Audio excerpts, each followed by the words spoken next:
हज़रत सैयदना अबू बकर सिद्दीक ने देखा कि सैयदना अली मुर्तज़ा रज़ी अल्लाह तआला अन्हु इमाम हसन के साथ गली में गुजर रहे हैं। गौर से अबू बकर सिद्दीक इमाम हसन की ज़ियारत करने लगे और फिर कहने लगे, अली एक बात करूं, नाराज तो नहीं हो जाएंगे? हजरत मौला अली का भी तजस्सुस बढ़ गया। कहने लगे, अब आपको करनी पड़ेगी, मैं नहीं नाराज होता पर करें क्या बात है?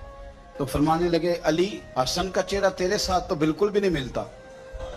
हजरत अली ने गौर से देखा तो फरमाने लगे, हसन तो सारे का सारा मदीने वाले महबूब के साथ शबाहत रखता है, सारा ही हुजूर के साथ मिलता है, सारा ही चेहरा, आंखें भी हुजूर पे, नाक भी हुजूर पे, इनके लबहाए मुबारका भी, सारा ही हसन मेरे नबी पाक के साथ मिलता है। और ये तो अबू बकर की बात है ना। हजरत उमर फारूक रज़ी अल्लाह तआला अन्हु ने ना जब बदर वालों को तोहफे देने शुरू किए ना, तो शाह वलीउल्लाह साहब लिखते हैं कि उनकी खिदमत ज्यादा थी ना, जो बदर से जंग करते आ रहे थे तो सबको हजार हजार दिए, अपना बेटा भी शामिल था, उन्हें भी 1000 दिनार दिया। पर इमाम हसन हुसैन आए तो 2-2 हजार दिनार दिए, 2-2 हजार दिनार, 2-2। अपनी अकीदत को कभी कच्चा ना होने देना वरना आपका मजा खराब हो जाए। 2-2 हजार दिनार। हज़रत अब्दुल्लाह इब्न उमर ने घर जाके अम्मा को शिकायत की कि अम्मा, मैं तो नबी पाक के जमाने में जिहाद करता था, हसन हुसैन तो बच्चे थे, मदीना शरीफ की गलियों में खेला करते थे, पर मेरे अब्बा जी मुझे सिंगल देते हैं, उन्हें डबल देते हैं। अम्मा कहने लगी, पुत्र अगर तेरे अब्बा का मूड ठीक हुआ तो बात करूंगी, वरना मुझसे ना उम्मीद रखना कि उमर से बात करूं।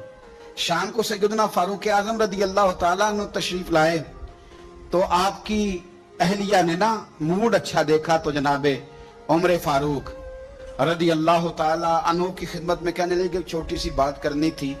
बच्चों को प्यार होता है, वो मोहब्बत के साथ कुछ बातें कर देते हैं। आपका शहजादा कहता है कि आप हसन हुसैन को डबल देते हैं और मुझे सिंगल देते हैं। जनाब फारूक आजम उसी वक्त फरमाने लगे, बुलाओ अब्दुल्ला को, बुलाओ। हुजूर वो तो उन्होंने वैसे ही बात की थी, फरमाया कुछ नहीं कहता, बुलाओ तो सही ना। बुलाया, जनाब अब्दुल्ला इब्न उमर आ गए। फारूक आजम ने तकरीर शुरू कर दी, खुतबा अहले बैत पढ़ने लगे, शान अहले बैत बयान करने लगे, अजमत अहले बैत का कसीदा हजरत सैयदना उमर फारूक बयान करने लगे। कहने लगे, ये तूने क्या कहा पुत्र कि हसन हुसैन को डबल मिला है? फरमाया, तेरी खाला का नाम भी ज़ैनब है, तेरी खाला का नाम भी उम्मे कुलसूम और रुकैया है, बता क्या तेरी माँ का नाम भी फातिमा ज़हरा है, तेरे बाप का नाम भी अली मुर्तज़ा है, क्या तेरी नानी भी खतीजा है? और पुत्र बोल के बता, क्या तेरे नाने का नाम भी मोहम्मद मुस्तफा है? बोल के बता ना। तो किसी पंजाबी के शायर ने इमाम हसन हुसैन की बात की थी, उसने कहा था, बाप जिन्हां दा कुल ईमान बन के लड़दा रहा सी हर मैदान अंदर। हुजूर ने फरमाया ना कि अली कुल ईमान है, बाप जिन्हां दा कुल ईमान बन के लड़दा रहा सी हर मैदान अंदर, मां जिन्हां दी सैयदतुन निसा होवे ते नाना अर्श ते जावे मेहमान बन के। फरमाने लगे कि क्या तेरे नाना का नाम भी मुस्तफा है?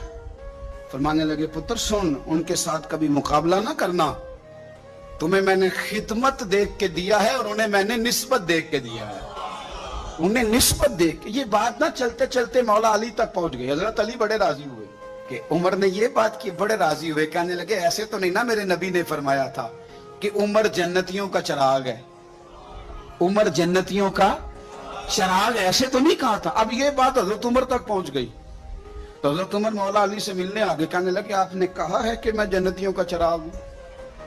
तो हजरत अली मुर्तज़ा कहने लगे, मैंने कहा नहीं, मैंने हुजूर से सुन के कहा है।